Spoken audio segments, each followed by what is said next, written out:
Harold, ¿estás ahí? ¿Qué tal? Padre, buen ¿Cómo día. Sí, estás? bien, padre. Bien, bien, bien. Ahí un Bien, me poco alegro. sorprendido por la visita que tuvo ayer. Sí, sí, sí, fue una sorpresa que les tenía preparada. Bonita sorpresa, padre. A decir verdad. Sí, sí, me alegro que Bueno, les haya padre. gustado. Sí, sí, de hecho sí. Padre, yo tengo una duda, pero yo la quiero llevar más a la parte quizá un tanto vocacional, Sí, porque yo he visto que hay voy a la duda. Hay una confusión que yo tengo respecto al tema de la serie y ujú, de la noche oscura. Yo, de hecho, me gusta leer bastante a San Juan de la Cruz. Entiendo que es la noche oscura así de manera un poco sintética. No he leído todos los escritos, de hecho, pero yo en mi vida sí he llegado a sentir, creo, algo de asedia, ¿no? De la manera que, por ejemplo, no sé si vio alguna vez ese programa Lágrimas en la lluvia. Era un programa que se emitía el 2012, 2013. Hay uno de esos programas que hablaba del vacío existencial y es un panel, ¿no? De católicos, expertos, etcétera. Había sacerdotes, estaba el padre Carreira y demás.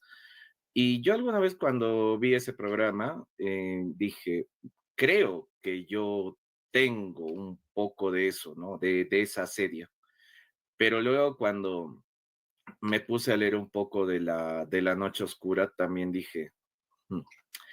Entonces, no sé, no sé cuál de las dos o en cuál de las dos orillas he podido estar, o quizás si es que no tengo clara la diferencia aún, o quizás son lo mismo, no estoy seguro, padre. La sedia es más bien cuando uno tiene disgustos por las cosas, más bien dicho, uno tiene desgano por las cosas espirituales y uno prácticamente, o sea, todo lo que sería rezar, todo lo que sería el rosario, lo que fuere, digamos que nos produce un desgano y nos produce inclusive hasta como que lo hacemos con muchísimo disgusto. El hecho de rezar, digamos que no solamente que no tenemos ganas, sino que inclusive sentimos hasta cierta aversión, no una aversión en el sentido de que nos repugna, pero como que no le encontramos el sentido. La diferencia entre la sedia y la noche oscura es que la sedia de alguna manera es culpable. Es decir, nosotros de alguna manera cuando tenemos esa sedia, culpablemente es porque nosotros no hemos cuidado la gracia de Dios que Dios nos ha dado, ¿no? Entonces, muchas veces la sedia es producto de nuestra propia ineptitud en el campo espiritual, ¿no? Por ejemplo, la persona que da todo por descontado, no se da cuenta que todo es gracia de Dios y empieza, por ejemplo, a ensoberbecerse. Bueno, muchas veces la sedia podría ser una permisión divina para que la persona se dé cuenta que le está errando, ¿no? En cambio, el caso de la noche oscura, como habla de San Juan de la Cruz, que primero habla de la noche del sentido. La noche del sentido es cuando uno no siente absolutamente nada y los sentidos están como ciegos, o sea, como que uno no encuentra placer en nada de lo que uno hace espiritualmente, ¿no? Pero la noche oscura ya es algo más profundo, o sea, la noche del sentido afecta a los sentidos sensibles. En cambio, la noche oscura afecta al alma. Es algo parecido a lo que sufrió Jesucristo cuando dijo, Dios mío, ¿por qué me has abandonado? Obviamente ahí Cristo estaba rezando un salmo de alabanza, pero sin embargo rezaba ese salmo de alabanza porque estaba en una noche oscura total, como que se veía, aunque no estaba abandonado por Dios, del punto de vista humano se veía abandonado por Dios. Él, aclarando, él nunca perdió la visión beatífica, pero como hombre resulta que sintió la parte inferior de Cristo, la parte humana de la razón de Cristo, la parte inferior, sintió el abandono divino, aunque él no estaba abandonado. Es algo parecido lo que sucede con la noche oscura, pero eso, la noche oscura, eh, por esa situación, San Juan de la Cruz dice que atraviesan las almas, que Dios las purifica de todo afecto sensible y de todo afecto espiritual para llevarlas a la santidad. Y no todos atraviesan por esas noches porque justamente son las almas que están avanzadas en la vida espiritual, ¿no? Entonces, la asedia, como dijimos, es más algo culpable. En cambio, la noche del sentido y la noche del espíritu, como plantea San Juan de la Cruz, son más bien dos pruebas muy importantes que las almas más avanzadas en la vida espiritual llevan para poder llegar a la unión total con Dios, ¿no? Es un poco así. Mm, Esto, yo te digo que yo leí La Noche Oscura lo leí 2 veces y La Noche del Sentido. Lo leí cuando estaba en el seminario. Después me dediqué más bien a leer a San Alfonso, a leer otros mm, autores, pero San Juan de la Cruz fue muy interesante, muy, muy interesante, muy profundo y muy interesante. Este, y a veces San Juan de la Cruz nos hace hacer un examen de conciencia de cuán importante nosotros consideramos nuestra vida espiritual. Porque el planteo que él hace pareciera imposible, pareciera que realmente uno dice, bueno, tienes que ser perfecto para llegar a eso, ¿no?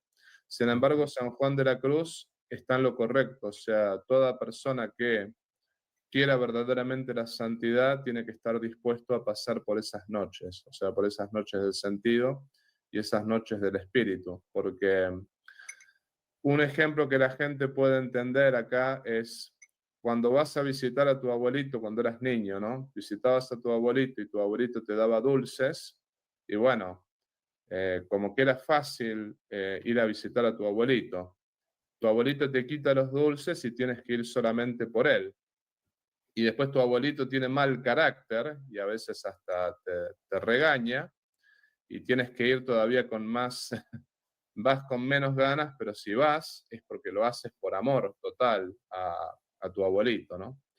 Bueno, Dios no es que te regaña en el momento de la noche oscura, pero es como que de alguna manera no sientes el abandono de Dios. Dios está como más o menos Cristo estaba en las aguas que lo confundieron como un fantasma, ¿no? Dios está, pero sin embargo es como que se te pide total abandono en sus manos, total abandono en las manos de Dios. Y pasando esa noche oscura, el alma llega a descansar en Dios, o sea, llega como llegó Santa Teresita de Lisieux, ¿no? Que decía que descansaba en Dios al punto tal que todo sufrimiento le parecía, hasta lo sufría con placer, porque sabía que la acercaba cada vez más a Dios, ¿no? ujú. Sí, padre. Em, Tomando en cuenta eso, padre, una persona que tiene quizá esta, no le voy a llamar inquietud, porque inquietud sería que le ha picado quizá la curiosidad. Una persona que en su interior, en su fuero interno, tiene esta disputa de quedarse en el mundo o quizá tomar la decisión, ¿no? De ir a de tomar la cruz, ¿no? Pero ya desde lo que sería el sacerdocio. Todas las dudas que tiene esta persona, todas las tentaciones que surgen en el momento en que está en esa disquisición, ¿son noche oscura, padre? O es, bueno, a mí me lo explicaron alguna vez así, o es el enemigo que está intentando convencerlo de no ir, ¿no? Porque imagino que al diablo no le gustaría tener más sacerdotes en el mundo. No, ciertamente. No necesariamente son noches oscuras, podrían llegar a serlo, pero no necesariamente. Lo que son muchas veces son tentaciones, ¿no? Cuando uno decide o piensa la posibilidad de la vocación sacerdotal, que yo creo que todo buen católico se la debe plantear, O sea, me refiero, creo que una persona que apunta a ser un buen católico y un buen cristiano tiene que plantearse la vocación sacerdotal, ¿no? Entonces, no quiere decir que Dios te llame en concreto, pero bueno, es algo que, qué sé yo cuando era adolescente, tenía 14, 15 años, me la planteé. Y en ese momento concluí que no, en ese momento. Después, cuando tenía 18 años, concluí que sí. Pero digamos que todo hombre de fe tiene que plantearse cuál es la voluntad de Dios en su vida y tiene que realmente fijarse si Dios no lo llama al sacerdocio, porque el estar abierto a la voluntad de Dios implica estar abierto también a eso.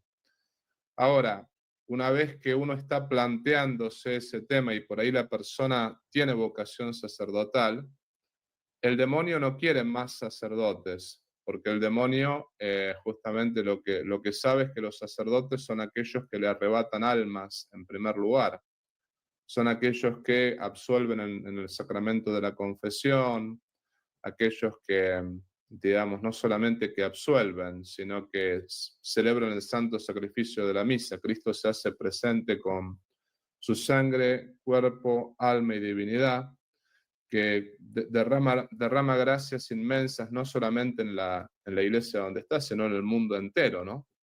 Como que los sacerdotes somos enemigos del demonio o sea, somos los, ¿cómo se llama, no?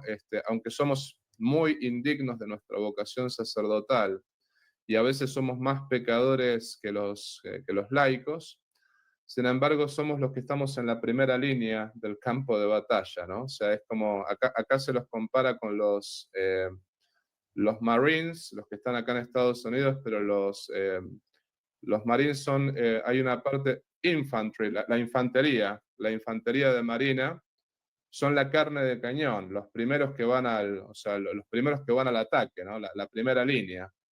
Entonces, bueno, los sacerdotes de alguna manera estamos en la primera línea. ¿Por qué razón? Porque enfrentamos al demonio de manera directa. O sea, cuando una persona viene a confesarse, uno le está arrebatando un alma al demonio. O cuando una persona viene a hacer dirección espiritual, o cuando una persona viene, qué sé yo, a la Santa Misa y escucha una buena homilía, cosas por el estilo. Obviamente, hay buenos sacerdotes, hay malos sacerdotes, o sea, más bien dicho, podemos ser más pecadores que los laicos, pero lo que es cierto es que lo que hace el sacerdote no lo hace nadie, o sea, nadie puede confesar excepto el sacerdote y nadie puede celebrar la Santa Misa excepto el sacerdote. Entonces el diablo no quiere más sacerdotes, porque el diablo sabe que cuando no haya más vocaciones, no hay más sacramentos, no hay más gracia de Dios, y bueno, y se dificulta la salvación para los hombres, ¿no? Entonces es muy normal que cuando uno se esté planteando la vocación sacerdotal vengan tentaciones de todo tipo. Eso es muy normal. Pero ahí uno tiene que mantenerse tranquilo, sabiendo que eso es algo que va a pasar y que va a pasar durante toda la vida del seminario. Y si uno llega a ordenarse sacerdote, va a pasar durante toda la vida sacerdotal, ¿no? Pero ahí uno tiene que mantenerse unido a Jesucristo. O sea, nuestra fuerza está en Jesucristo y el sacerdote o el seminarista que entra al seminario no confía en sus propias fuerzas solamente, o sea, nuestras fuerzas no son nada, confiamos ante todo en la gracia de Dios, ¿no? Que Dios que empezó la obra en nosotros la llevará a feliz cumplimiento. En cuanto a lo de la noche oscura, lo de la noche oscura la mayoría de las veces no se da, porque se da solamente en las almas que están muy avanzadas en la vida espiritual, ¿no? Y digamos que no siempre se podría dar en alguien que está planteándose la vocación sacerdotal, sí, pero tendría que ser en un alma que está muy avanzada en la vida espiritual, ¿no?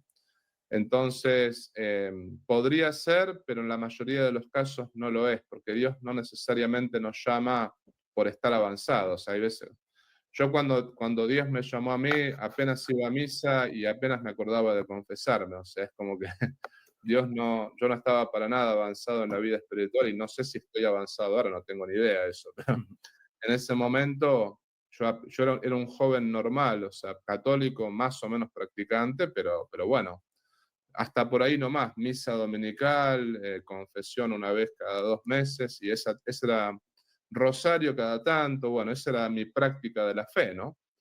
Yo no puedo decir que yo tenía verdadera práctica de la fe en ese momento.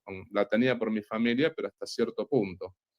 Entonces, bueno, esta es mi respuesta más o menos, ¿no? Pero Mm, tienes que saber eso, que cuando uno se plantea la vocación sacerdotal, es obvio que el diablo va a buscar por todos los medios de disuadirnos, ¿no? sí, padre, no recuerdo la cita, le soy sincero, pero yo alguna vez leí, creo que era San Alfonso. Decía algo así, es un poco dura la cita, espero no herir susceptibilidades. Él decía que el día del juicio Dios va a pedir cuentas, especialmente a aquellos padres de familia que no permitieron que sus hijos sigan con la vocación sacerdotal, ¿no? Y ponía una coma y añadía, va a pedir cuentas porque han puesto en riesgo su salvación, o sea, no los condena, pero dice justamente que ha puesto en riesgo ¿no? su salvación, debido a que han impedido que un sacerdote, ¿no? pues ayude a la salvación de las almas, ¿no? O sea, es como si se hubiese impedido la salvación de más almas debido a que no se le permitió al hijo llegar a ser sacerdote. Mm, supongo que es algo más piadoso, padre. No creo que, no creo que sea una sentencia de fe o algo por el estilo, me imagino. Bueno, digamos que los padres que tienen conciencia, porque también hay que decir eso, ¿no? Los padres que tienen conciencia de lo que... Nadie tiene conciencia 100% de lo que es el sacerdocio, ¿no?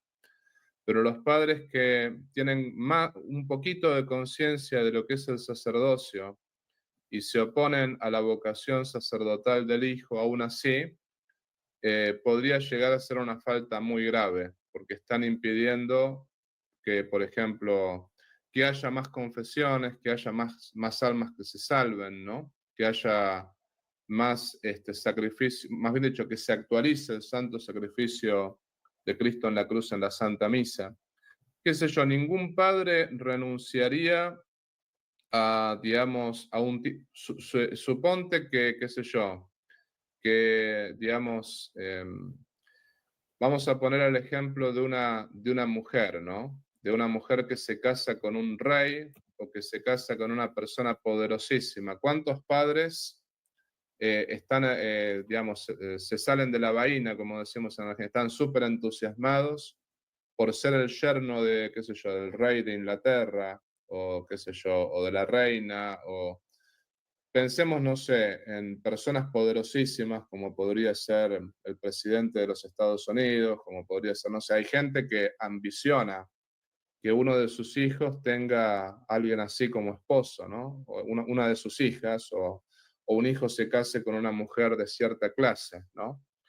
Bueno, el sacerdocio supera absolutamente, es más importante el sacerdocio de Cristo que la presidencia de los Estados Unidos, porque, o sea, en el ámbito espiritual, ¿no? Y no por nosotros los sacerdotes, yo soy una persona en cuanto a ser humano, soy una persona hasta más pecadora que cualquier persona común, ¿no? Pero sin embargo, el sacerdocio mío no me pertenece a mí, sino que le pertenece a Jesucristo.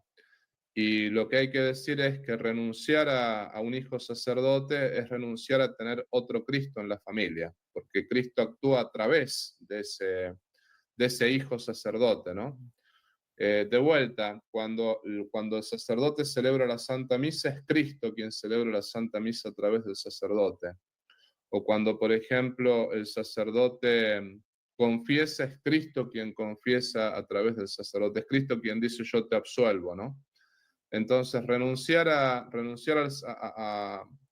a tener un hijo que justamente sea un sacerdote de Jesucristo, un sacerdote a imagen del sumo sacerdote, digamos, Cristo comparte su sacerdocio con ese hijo mío, ¿no? Tiene que ser un honor más grande que ser el yerno del presidente de los Estados Unidos, o tiene que ser un honor mucho más grande que ser un rey, porque el sacerdocio está por encima de todos los reinos y por encima de todos los poderes temporales, ¿no? Ahora, hay algo que es cierto y hay algo que, por ejemplo, si un papá tiene esta preocupación, yo lo entiendo. Por ejemplo, hoy en día con el modernismo reinante, porque hay mucho modernismo, yo me acuerdo que mi padre me decía, si vas a ser sacerdote, mejor fórmate bien, no te formes en un seminario modernista o en un seminario donde realmente te laven la cabeza, ¿no? Porque lo que es cierto es que el mal sacerdote hace muchísimo más daño. El sacerdote santo hace muchísimo bien, pero el sacerdote malo hace muchísimo más daño que un laico. Es preferible un buen laico que un mal sacerdote. Eso es así siempre, ¿no? Entonces, yo más bien dicho, comprendo a los papás que no quieran que su hijo sea sacerdote, no quieren que su hijo sea un sacerdote modernista. Eso está bien y eso es correcto, entonces los papás tienen que decirle al hijo, te apoyamos en tu vocación sacerdotal, pero proveamos de formarte bien, de que realmente tengas una buena formación sacerdotal y no te formes en la herejía modernista, ¿no? Eso es lícito, ¿no? Pero bueno, dicho todo esto, los papás que se oponen, sabiendo mínimamente a lo que se están oponiendo al sacerdocio, sí, están cometiendo una falta grave ante Dios, porque en realidad están haciéndole el jueguito al demonio en ese caso, ¿no? Lo que pasa es que muchos no son conscientes de que se están oponiendo a eso. Muchos por ahí no entienden, hoy en día, sobre todo con la ignorancia que hay, no entienden lo que es el sacerdocio y piensan que ser sacerdote es estar acostado en la cama rascándose el pupo. Muchos piensan eso, ¿no? Y no es así, digamos, ¿no? Justamente es seguir a Cristo más de cerca. Entonces, bueno, más o menos esto es lo que hay que tener en cuenta. Y padre, la persona que, voy a usar la palabra rechaza, la persona que es consciente del llamado, ha hecho discernimiento, sabe que Dios lo está llamando para el sacerdocio. O sea, perdona que sea tan presuntuoso, pero vamos a hacer de cuenta que sabe que Dios lo está llamando. Yo también leí, eso también es San Alfonso María de Ligorio, que a este tipo de personas que rechazan el llamado, Dios no los condena, pero es como que ellos también dificultan su salvación, porque Dios como que ya tenía las gracias preparadas para ese camino, ¿no? Dios iba a sostener obviamente la vocación, etcétera, y justamente los había preparado desde la eternidad para que ellos pudieran no solo pues alcanzar su propia salvación, sino santificarse y hacerlo todo por el bien de las almas. Pero en vista del rechazo, San Alfonso decía que ellos iban a o han dificultado su salvación, ¿no? Así que Dios, pues, como que estas gracias que ya las tenía reservadas, pues, ya no van a estar, ¿no? Entonces, me imagino que en ese caso, padre, rechazar el llamado no es quizás solo dejarse tentar, ¿no? Porque finalmente me parece que es una tentación el rechazo del llamado, sino que también quizá no hay una mirada sobrenatural, ¿no? Porque alguien que sabe que le está llamando pero no hace caso es como, creo que se narra en el libro de Samuel, ¿no? Cuando Dios está llamando a Samuel y Samuel hace caso ya a la tercera, ¿no? Preguntando quién era. Me imagino que es algo así, padre, o quizá no sé si San Alfonso lo exagera un poco, pero yo pienso que es algo así. Más bien dicho, el llamado es un llamado que solamente la persona se da cuenta en el momento, ¿no? La persona llamada. Es como que se da cuenta porque, por ejemplo, San Ignacio un poco lo explica, viene una consolación sin causa.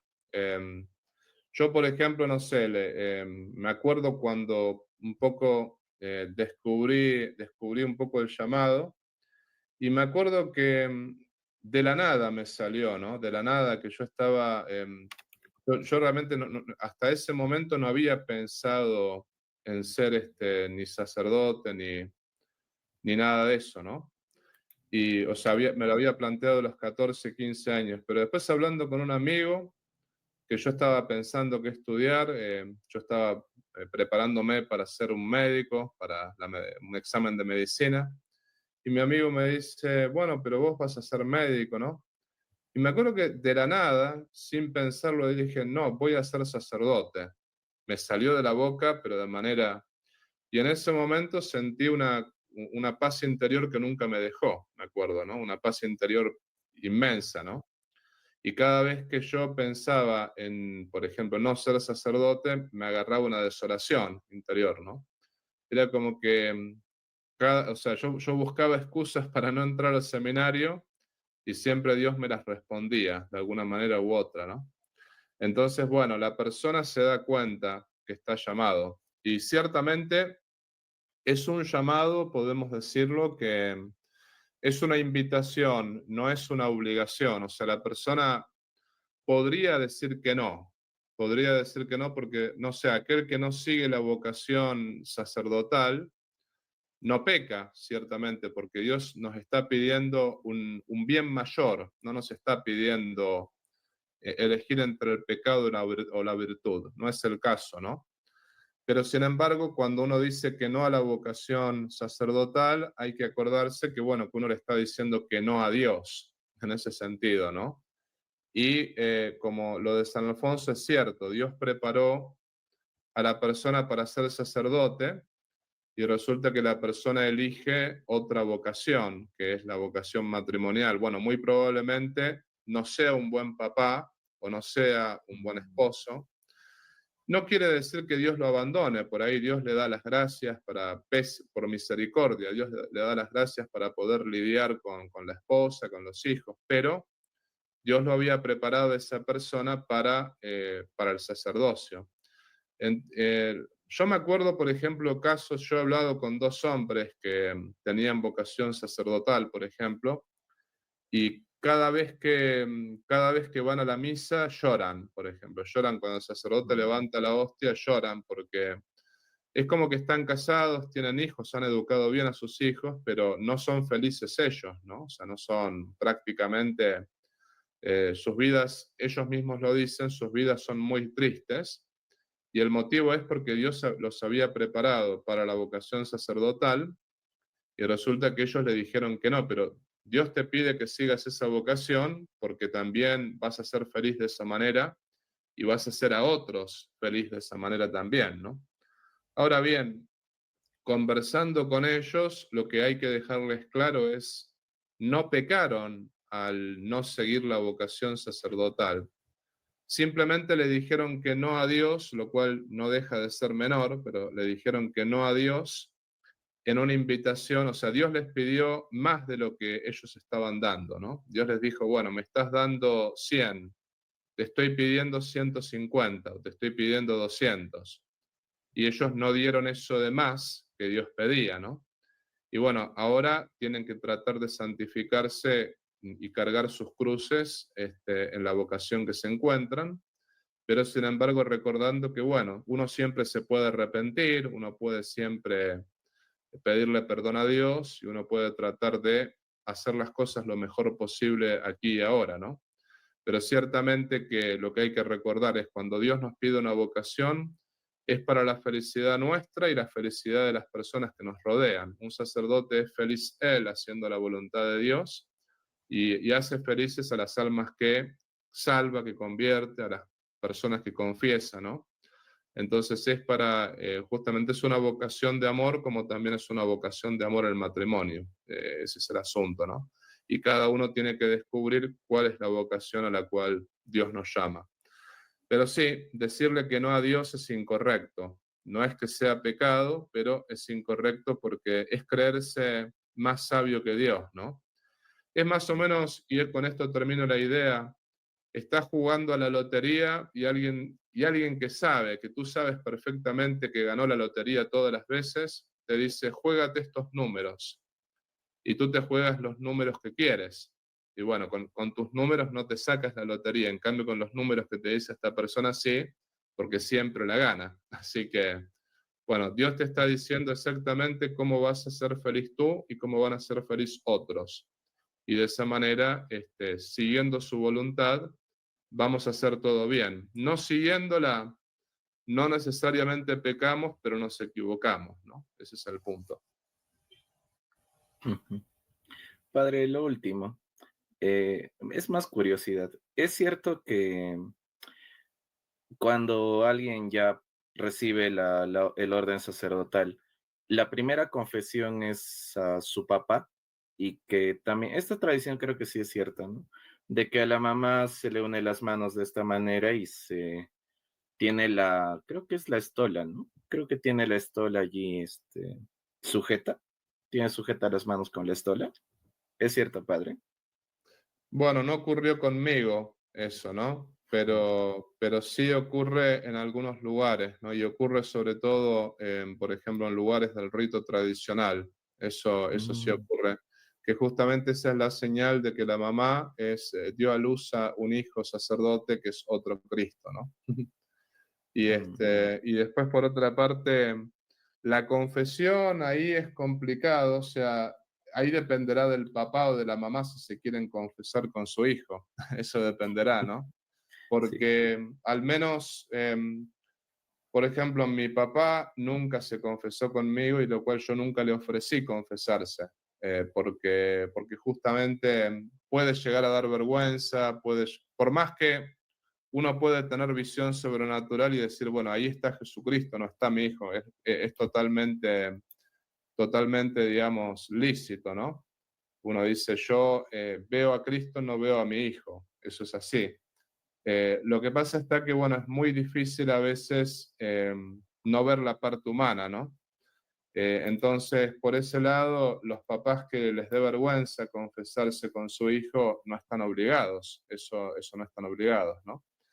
Algunos, ahora, la primer confesión de un sacerdote, y algunos dicen que las primeras 10, yo no encontré ningún documento de la iglesia, pero sí encontré hace mucho tiempo un documento que hablaba de la primera confesión. La primera confesión es indulgencia plenaria, o sea, borra los pecados y la culpa, o sea, la persona se va derechito al cielo. Entonces, lo que Ah, hay que decir con eso es que, por ejemplo, si, si el papá se quiere confesar con el hijo o la mamá, va a tener indulgencia plenaria en ese momento, ¿no? mm, Ahora, una vez que el hijo ya confesó a varias personas, uno puede decidir libremente, y bueno, cuando hay vergüenza, mejor elegir a otro sacerdote, ¿no? Ahora, ¿cómo se dice? Cuando un familiar pide confesión, uno lo confiesa, ¿no? Qué sé yo a mis hermanos los he confesado, pero bueno, ellos no tienen problema, mis hermanos, pero nunca mis padres, porque mis padres nunca, como se dice, ¿no? Mis padres nunca se han animado, por decirlo así. No es que no querían, pero nunca se han animado y es normal, o sea, es como que hay demasiada confianza, me conocen de chiquito, ¿no? Mis hermanos no han tenido problema por ese lado. Entonces, dependiendo mucho, digamos, de parte del sacerdote no negamos la confesión a nadie, a quien la pida. El tema es de parte de la persona y de parte de la persona que se anime, ¿no? Por ese lado. ujú. Sí, padre. Bueno, padre, gracias, eran mis dudas. Bueno, Dios te bendiga, Harold, y gracias por estar por aquí, ¿no? Gracias, padre. Cuídese. Tenga buen Chao. día. Si te gustó el video, por favor ponle like, suscríbete a este canal, comparte este video y activa la campanita de la notificación. También si deseas colaborar económicamente con este apostolado virtual, te invito a hacerlo por PayPal, también por un super chat o puedes unirte al canal como miembro. En la descripción de este canal vas a ver el modo concreto cómo colaborar con este apostolado. Si no puedes colaborar económicamente, no te preocupes. Este apostolado es gratuito y todos los videos son gratuitos. Lo más importante es que compartas este video con las personas que estén a tu lado. La idea es llegar a todo el pueblo de Dios y la idea es poder predicar el Evangelio para mayor gloria de Dios y la salvación de las almas. Por otra parte, te quiero avisar que todo el dinero que se recaude con este apostolado virtual va a ser enviado para familias necesitadas y para mejorar esta misión en el sexto continente. Desde ya te agradezco por todo lo que puedas hacer por cada uno de nosotros. Y te pido también que reces por mí y yo rezo por ti. Viva Cristo Rey, viva la Virgen y viva el Patriarca San José.